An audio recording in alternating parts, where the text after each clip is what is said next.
The film you're about to see is the first full-length feature by the great Russian director Andrei Tarkovsky. By the time of his death in 1986, Tarkovsky had made 7 films, each one a major contribution to world cinema. This season is as much a tribute to his genius as it is an opportunity to view his work as a whole and to follow the themes that concerned him throughout his life. He was born in the village of Zavrozhne in 1932. After studying Arabic and working briefly as a geologist, he enrolled at the State Cinema Institute in Moscow, where he completed 2 short films.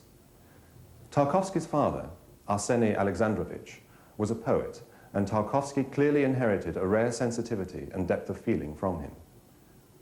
Tarkovsky himself is most often described as a poet of the cinema.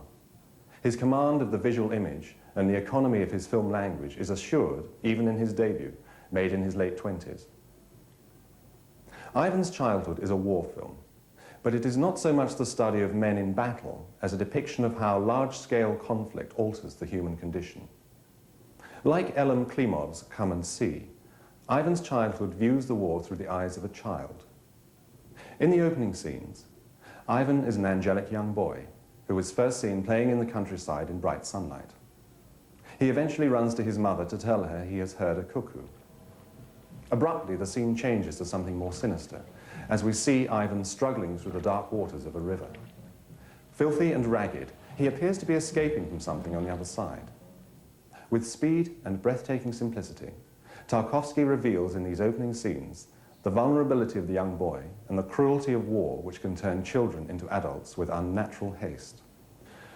Although Ivan's Childhood is to all intents a war film, Tarkovsky is not interested in the subject from a traditional or political point of view. Nor is he particularly concerned with ordinary narrative form. The film is packed with imagery ranging from Ivan's extraordinary dream near the beginning about a well to the central metaphor of the dark river dividing the enemy lines. The screen is littered with the detritus of war, rotting guns, a crashed Messerschmitt, a ruined chapel, and Tarkovsky, time and again, plays with our perception of what we think we are seeing. His 2 favorite images, and ones which form a continuing thread of metaphor throughout his films, are fire and water. Fire, which both consumes and illuminates, water, which both reflects and distorts.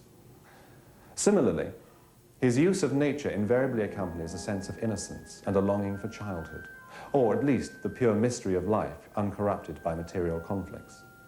Above all, there is a prevailing sense of loss, which is implicit in the irony of the title, and a stomach-turning realization in the final scenes that the hand of fate makes no allowance for youth.